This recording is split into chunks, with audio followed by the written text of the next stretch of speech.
Good morning, good afternoon, or good evening.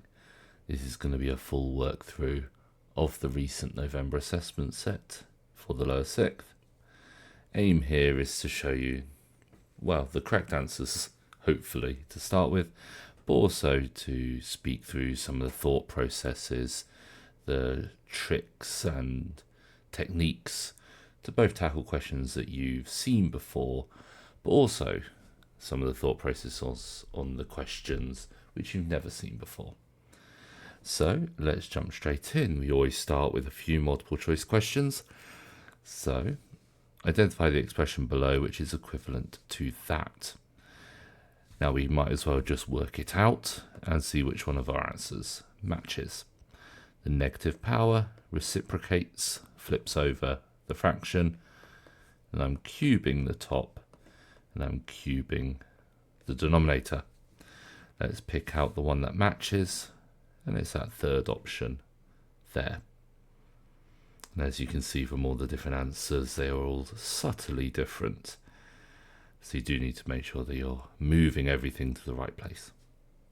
Our second question, given dy by dx, find the second derivative. Well, the unfortunate thing about dy by dx is in that format, we can't differentiate it. 1 over x we need to rewrite first. Our second derivative then, we're differentiating again, bring down the power, reduce the power by 1. But if you're looking at the answers, you can see none of them were written with that negative power. So we're going to rewrite it in the fraction. And it's the second option this time. Question 3. We're solving a quadratic inequality. A good hint whenever you're solving a quadratic inequality is to have a quick sketch, label on the roots, -7 over 2 and at 3. We want where the quadratic is positive, so we're describing the left hand and right hand branch. Now you may not have seen this notation before, but hopefully you can spot there's my x is bigger than 3 for my right hand branch, x is less than -7 over 2 for my right hand branch. That's the only one that does, well, uses those two numbers and uses the outside. So it's that option there. Moving on to my long form answers. And you'll see this statement fairly frequently. This is to stop you just cheating in your calculator. There is an equation solver mode where you can write exactly that in and it will solve it for you.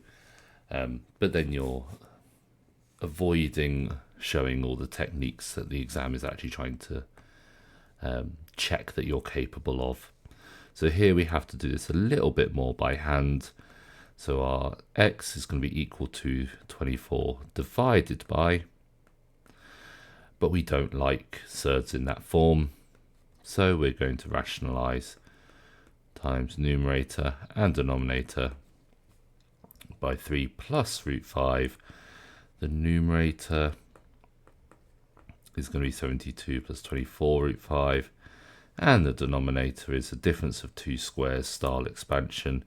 It's going to be 9 plus 2 root 5 minus 2 root 5 cancel. Minus root 5, just minus 5. So my denominator there is going to be 4. And finally, simplify that. 72 divided by 4 and 24 divided by 4. Do ensure that you're dividing both parts by that 4.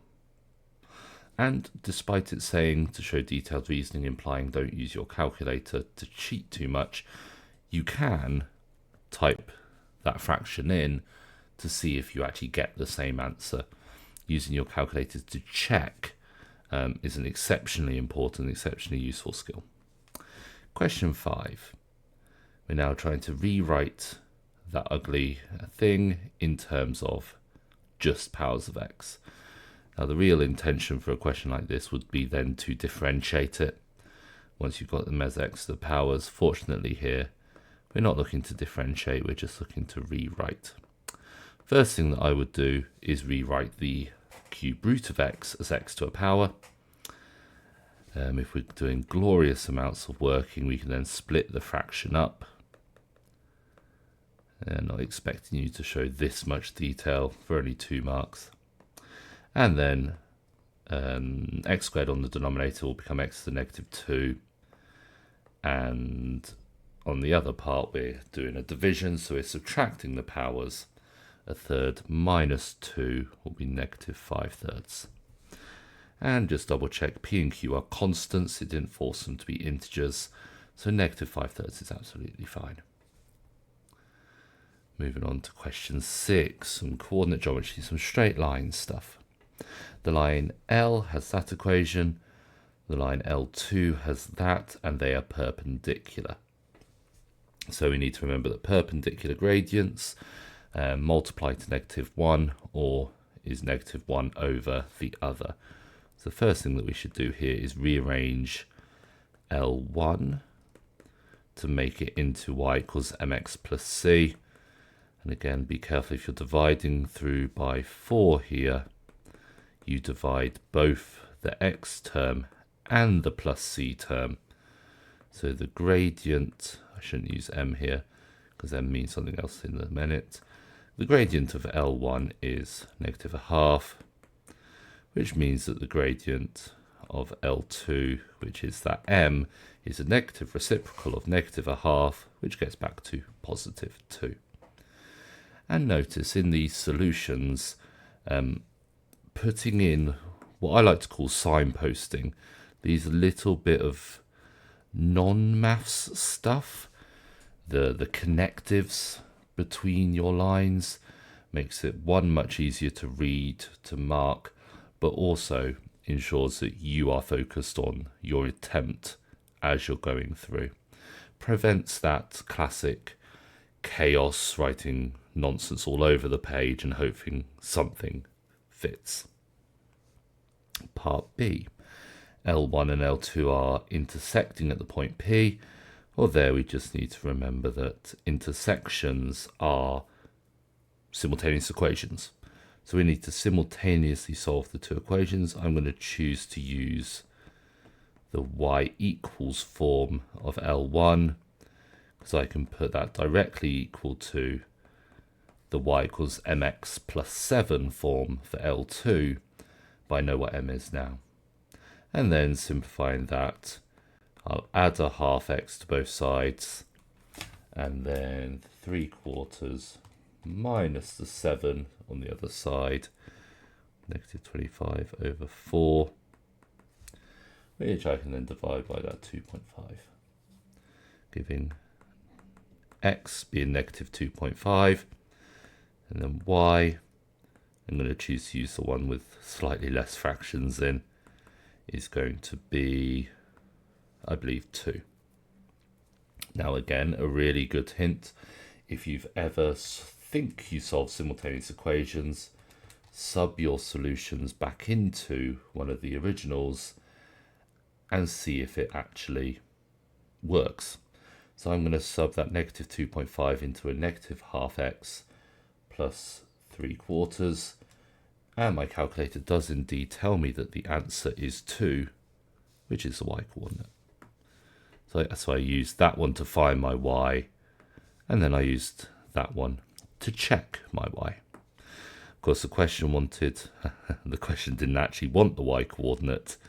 I've actually done extra work there because I didn't read the question properly. But the x coordinate is -2.5. Another good point here, state your answer clearly at the end of each question.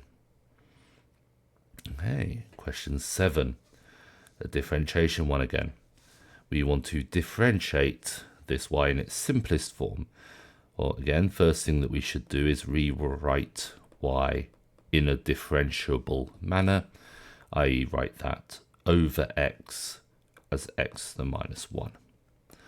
In its simplest form then, dy by dx is going to be 6x from the 3x squared, bring down the -1 power, reduce the power by 1, the +2 disappears. Now you could argue that that is its simplest form.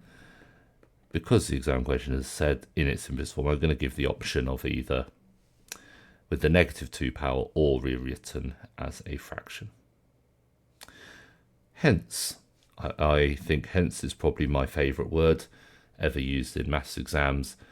It means you look back at what you've just done and use it. So as soon as I see the word hence, I glance above to part A. I worked out I've differentiated. Hence find the exact range for which the curve is increasing. So this is requiring you to remember the fact that increasing means that your derivative is positive.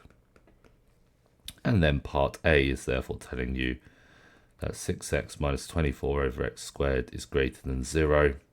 Now we just need to solve this inequality. 6x is greater than 24 over x squared. I'm going to multiply through by x squared. Now you should be very careful here. Something should spark some concern. If you ever multiply or divide by a negative number, you need to flip the inequality sign. Luckily here, x squared can never be negative, so there's no need to worry about the inequality sign here. But if you are generally multiplying by x or cos x or any expression that could be negative, then you need to be exceptionally careful with your inequalities because that sign may flip over. Solving the rest of it then, we're ending up with x has to be greater than the cube root of 4. That is an exact range of values. The fact that the question said exact kind of implies that my answer is not going to be nice. And indeed, the cube root of 4 is not a nice number. Question 8. Find the coordinates of stationary points on this curve. Stationary points, we need to remember, is where the first derivative is equal to 0. And I'm going to quote that for the examiner at the start of every question like this. Make sure that they know that I know exactly what my intent is. So differentiating that, bring down the power, reduce the power, bring down the power, reduce the power. 9x just differentiates to 9, and that is equal to 0 because we're looking for stationary points. You could try and solve that quadratic directly. However, observing that there's a common factor of 3 throughout is very helpful. And you can use your calculator to solve a quadratic like this very quickly, or just do it by hand. So we get our x values of 1 and 3. And this time I am going to reread the question. It does want the entire coordinates, so I want my y values as well. So when x equals 1, y is going to be 1 cubed minus 6 times 1 squared plus 9 times 1. That's going to be 4. And when x is 3, y is the equivalent, but with a 3 instead. And this one I will use a calculator for the numbers. Actually, it's not too bad because the front is 3 cubed, and then we're adding another 3 cubed at the back. So actually, does it just come out? Okay, it comes out as 54. Oh, no, I've got my signs wrong in my calculator. I was expecting the answer of 0 from just mental arithmetic, and indeed, it does come out as 0. So that means I have stationary points at 1, 4, and 3, 0. Once again, really good habit to quote your answers clearly at the end of each question. Part B. That equation has exactly one real root. Using the answer, find the range of possible values of k. Now here, it's probably really helpful to think about what the graph looks like. So if we try and sketch the graph of the first thing, we have stationary points at 1, 4 and at 3, 0. So our cubic actually looks a bit like that. Now if this is to have exactly one real root, then it can only cross the x-axis once. And putting a plus k on the end just means we shift this whole graph upwards by k. Now to only have one real root, the important thing is this root here has to disappear. So actually all we need is k to be greater than 0. If we move this curve any amount upwards, then that highlighted green root is going to disappear. We'll still have some root over here somewhere from that downward branch, and that one's always going to be there. In particular, we cannot have k being negative. That'll move the curve down, and we'll end up with 3 roots instead of just 1 that we want. Don't fall into the trap of thinking about the discriminant here. Discriminant only applies to quadratics, whereas this is a cubic. Question 9. Given k as a constant, integrate that. First thing I'm going to do, once again, is rewrite this with x's as powers rather than as a fraction. And now I can start to integrate it. Technique to integrate is to increase the power by 1 and divide by the new power. Careful that increasing -3 gets you to -2, not to -4. The second term, that k is just a number. If you prefer to think of that k as 5, and you're integrating 5x squared, increased power divided by new power will be 5x squared over 2. The k does not get involved in the nitty-gritty of the integration. And then remembering the plus c, I am going to do a little bit of simplification here because I've got a 4 over 2 that I want to deal with. And I might as well rewrite that back as a fraction. As the question was written as a fraction, I'll rewrite it as a fraction at the end. Hence, find the value of. There's my favourite word again, hence. Use what you've done above.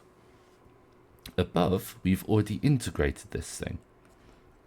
So we can jump straight to the sub and in limits. Now here I am going to jump back to the power notation rather than the fractional notation. So the integral at the left hand side is that thing between the limits of 2 and 0.5. So I'm going to sub in 2 and 0.5 into that. So subbing 2 into -2 times 2 to the -2 is going to be -1/2 plus 2k. If I sub a half in, again, you can do this in your calculator.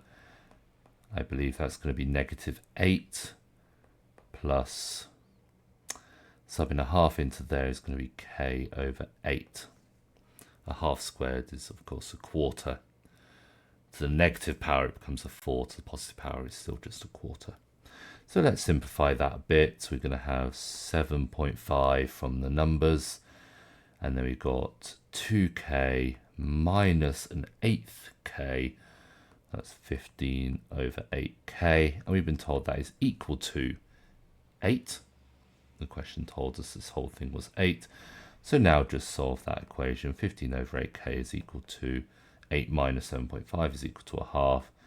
So k multiply up by 8, divide by the 15, or just divide by 15 over 8. Gives us 4/15. And again, because of the power of our graphical calculators, you can type into your graphical calculator the integral between 2.5 of 4 over x cubed plus, 4/15 x dx, and see what the calculator gives you. It should give you 8. If it does, you know you've got this question right. You can come back and check it later, but you don't need to spend a huge amount of time checking it because almost certain that you've got it right if the original problem actually works with your value. So a very good checking technique there, subbing back into originals and using the graphical technology. Question 10, our first circles question. We have it in expanded form. However, we much prefer it to be in the x minus a squared plus y minus b squared equals r squared form, because then we can read off the centre and radius, which is exactly what part A wants. So let's try and put it in that form. The x is first. I've got an x squared minus 4x, which means it's going to be an x minus 2. minus the 4 to correct. Plus for the y's, you've got y plus 8y. So that's going to be y plus 4 squared. This time we're subtracting 16. And the minus 8 that was up there is still there. Simplifying all the numbers, I'm going to put them all onto the right hand side. Gives me 28. So my center is 2, negative 4. Notice you have to swap the sign of the 4 because we want it to be a minus b, whereas that was a plus 4. So we need to swap the sign. Center is 2, negative 4, and the radius, well, r squared is 28. So we need the square root of 28. Either type it into your calculator or observe. That's just 2 root 7. Okay, part B of the question. The straight line with x equals k. Well, x equals k is a vertical line, and it's tangent to C. So we have a circle with a center 2, negative 4, and we want to find the vertical lines which are tangents. I just missed a circle there. The vertical lines which are tangents on either side. And the important thing to notice is we know what the radius is, 2 root 7. So at least that first vertical line is going to have an x coordinate of 2 plus 2 root 7. And the other one is if we took the radius back in the other direction. So it's subtracting the 2 root 7, or x equals 2 minus 2 root 7. And notice the power, the visualizational power of drawing yourself a quick picture. A quick doodle, a quick picture that's relevant to the question is often exceptionally useful. Of course, the question wanted the values of k, so I'm going to quote those two values of k. I'm going to be a little efficient and put them both together by using the plus or minus sign rather than writing them both separately. Question 11. Again, we've got that text at the top. Once again, you can, in the solver mode of your calculator, you can just type that equation in and it will give you answers. You need to be careful because they don't always give you all of the answers, but that's certainly something you can do to check you're working on this question. Or even preemptively check. You can do that first to see what you're aiming for before you end up solving the question in its entirety. Let's do this one the proper way, by hand, the way that you'll have to do it to actually get the marks. So for this question, I'm going to, I want to get all the a's on the same side. So I want to divide by root a. But dividing by root a is a little awkward, so I'm actually going to divide by a to the half so that I can use my rules of indices more clearly. Dividing by a to the half, we divide, subtract the powers, we'll be left with a to the 3 over 2 here, 2 minus a half equals 2. Undo the layers, divide by the 16. I need to undo now the power of 3 over 2. And it's subtly easier to undo the top of the fraction first. So I'm going to cube root first, and then I'm going to square. If you decide to square first, your number gets bigger. Whereas a fraction, it's actually getting smaller, but the denominator is going to get bigger, and then you'll be cube rooting a bigger number, which just is a tiny bit more awkward. So this equation actually only had one solution. It's worth either subbing it back into here, 16 times a quarter squared, and 2 times the root of a quarter, and seeing if they give the same thing. If they do, you've probably got it right. Part B. Now B should look almost like something incredibly simple. B looks like a quadratic, except for the fact that the powers are too big. So this is actually a quadratic, not in B, but in B squared. So you can solve it like a normal quadratic, but you'll be solving for B squared, not for B. So in particular, if you are factorizing this, there will be B squared in your brackets. Two numbers that multiply to 18 and add to 7 will be 9 and 2. positive 9 and negative 2 make the signs work. So that means b is either equal to negative 9 or 2. And we haven't found b yet, so we still actually need to find b, which will involve square rooting. However, you cannot square root a negative number. So there is actually no solutions to that part of the equation. So b is only equal to the square root of 2. But again, be alert. Whenever you square root something, you need to put a plus or minus in front. Now, if you do wish to, certainly when these hidden quadratics get a little bit more unpleasant, you can make yourself a little change of variables. You're welcome to start this problem by first rewriting it, letting x be b squared, and then solving it like a normal quadratic and going back to b at the end. That is perfectly valid. Question 12. We have some straight line stuff, which might turn into, I think this turns into a circle at the end. Yeah, we're getting a circle question at the end. Okay, so a nice easy mark to start with. Find the midpoint of PQ. The midpoint is simply find the average x coordinate and the average y coordinate. So that'll be 3, 17. Find the equation of the perpendicular bisector of PQ. Well, for that we need the gradient of the perpendicular. Bisector means we go through the midpoint. We've already got information on that. So the gradient of PQ is your change in y over your change in x. No need for a bracket there. And that's going to be 4 over 18. Not a nice gradient whatsoever. So the perpendicular gradient is a negative reciprocal, negative 9 over 2. Now we need to put it in the form. So let's go for our y minus y1. The y coordinate was 17. The x coordinate was 3. We want it in the form with x and y on the same side and them all integers. So I'm going to multiply through by 2. While I'm doing that, I'm also going to expand out this bracket. We want the x and y on the same side, so let's move over the 9x and move over the 34, which I believe is 9x plus 2y equals 61. Those numbers don't look particularly nice, so what I'm going to do before I turn the page is sub the coordinate 317 in, just to check that it does make 61, which my calculator says it does.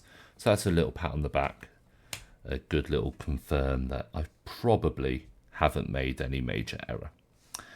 Moving to the second half. The circle is passing through those 2 points. The center of the circle also lies on that line. Find the equation of the circle. So quite a few things we actually need to do here. First thing we need to do is to remember that if we have a circle with a chord PQ, then the center of that circle sits on the perpendicular bisector. That's one of those circle theorems that you do need to know for A-level. And quite conveniently, this problem's already worked out. The perpendicular bisector, 9x plus 2y equals 61. So actually, the center of the circle lies on both of those two lines. That's simultaneous equations, which you can solve exceptionally quickly in your calculator. Now, unfortunately, I don't have my graphical calculator to hand, so I'm going to have to do this one manually. You don't get any extra marks for doing it manually. There aren't marks assigned for doing this manually. You're supposed to use your calculator to solve these. So I'm not going to talk too much about the actual technique here. But I'm getting x equals 5. And then that's going to mean that y equals 4. No, I'm not agreeing with that. Let's actually do a tiny bit more working. 9 times 5 plus 2y equals 61. So 2y is equal to 61 minus 45, 16. So y equals 8. And again, you're getting no marks for the working there. You are intended to use your calculator. And yes, I've just mentally checked it in the top one, and the top one does work with that combination. So that is my center. So the center is 5, 8. Now to find the equation, we need both the center and the radius. Well, the radius is simply the distance between a point on the circle and the center. So let's use the coordinate. Let's use 12, 19. So the radius is equal to the distance CQ. Distance between two coordinates is the square root of the difference in the x coordinates plus the difference in x coordinates squared plus the difference in the y coordinates squared. So that's 7 squared and 11 squared. That's not going to be particularly nice. 7 squared plus 11 squared is 170. Square root 170. So the equation of my circle, x minus the x coordinate squared plus y minus the y coordinate squared equals the radius squared. So the square roots disappeared at least. And now it will be really smart again as a checking technique to sub in both the coordinates of P and Q. They're supposed to be on this circle, so let's see if they are. Now I already used Q, you could check it again, but Q should work. Let's just quickly check P, -6 and 5. So I'm typing into my calculator, -6 minus 5 squared plus, and I've already forgotten the other number, 15, plus 15 minus 8 squared. And my calculator is telling me 170. So this does indeed go through both P and Q. So again, good chance that I've got that question right. Final part, the circle intersects the coordinate axes at n points. State the value of n. Now there's quite a nice convenient space here to draw yourself a bit of a picture. We have the center at 5, 8. Now it's worth knowing roughly what the radius is. The radius is root 170, which is very roughly 13. So that means, well, that distance there was 8. That distance there is 5. So my circle is going to be going certainly further than those two. So I'm getting 1, 2, 3, 4 intersection points, and of course 4 is the maximum number of times you can cross the axes with a circle. And because of a picture and the fact that we've observed that that distance is 13, that does not look like the center of my circle whatsoever. But believe me, because we've observed that distance is 13, we can see that all 4 of them do actually exist. So we have 4 intersection points. Question 13, I believe this is the penultimate question. Question 13, we have the area here. There is a typo, of course, here. That should be a plus in that equation. The figure shows a sketch. The minimum turning point is at K, and we're integrating between 0 and K. Show that the area. Once again, we've got that little text there saying, don't cheat with your calculator. So step 1 has to be to find that minimum points. We can't do any integration if we don't know the limits. So to find the minimum, we're going to need to differentiate. So let's do that. dy by dx is 2x cubed. Nope, I'm just writing out y again, aren't I? Differentiate that is 6x squared minus 34x plus 40.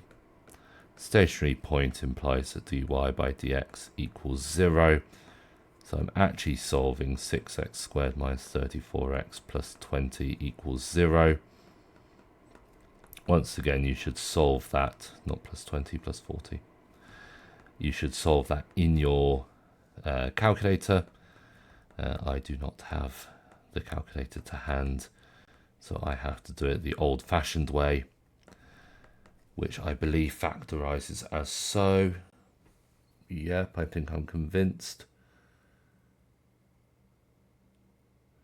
Except I'm not convinced because that's giving me a negative 20 on the end.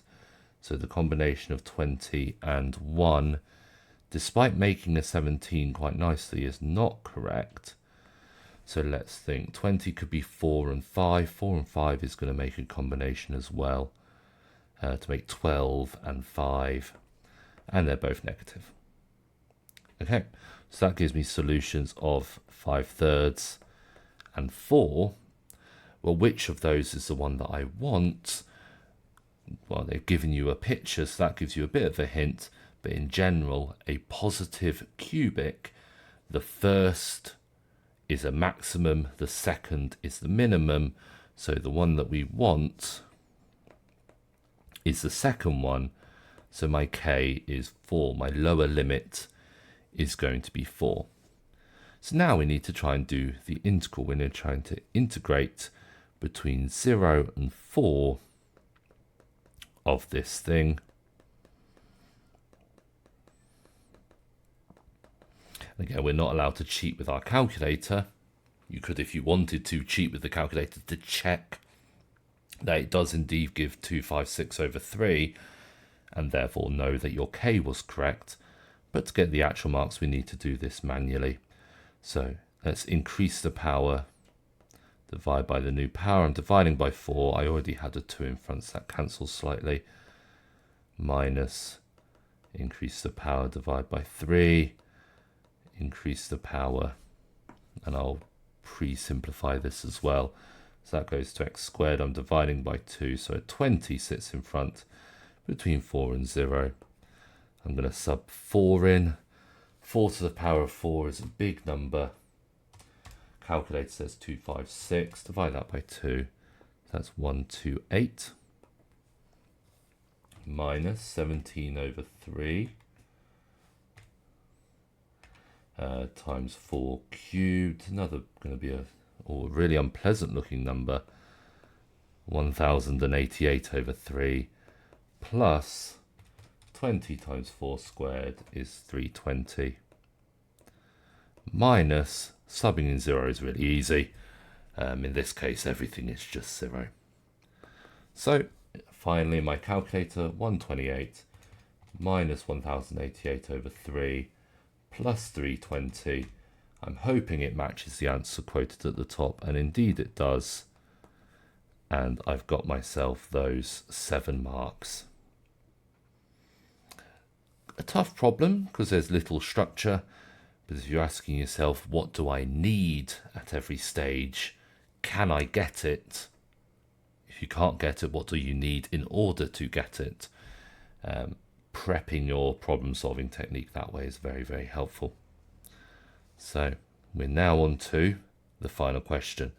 Another question with absolutely no structure, relatively few words at the top, and a just go and do it attitude. That circle has a radius of 1. Find the 2 possible constant values of the constant k. Once again, this circle is not in the nice form. So your instinct should be, let's write it in the nice form. So that's going to be x minus 2 squared minus 4 plus, a little bit more awkward for this one because I've got a ky. Well, remembering your technique, you halve the coefficient and you subtract what you just wrote in squared. So I've halved the coefficient k to k over 2, subtracting k over 2 squared, which is k squared over 4. There's still a plus 12 on the end, still equals 0. Let's complete the rearrangement into the nice form. Keep the brackets on one side, put the other stuff on the other. So k squared over 4 moves over. We have a plus 8, so it becomes minus 8. So if the radius is 1, well, this will be equal to 1 squared. So this k squared over 4 minus 8 is equal to 1. we've got the equation to solve, so we just need to solve it. And this gives me k is plus or minus 6. Once again, remembering that when you square root, you need to have a plus or minus. And that's quite convenient because the question did say that there were 2 possible values. Not really surprising, the radius has some quadratic-ness floating around in it. And that is the entire paper. If you noticed any errors, please do let me know. If there's anything that I said here which if you don't trust or don't believe, please do come and have a chat. Otherwise, well done, and I'll see you next time.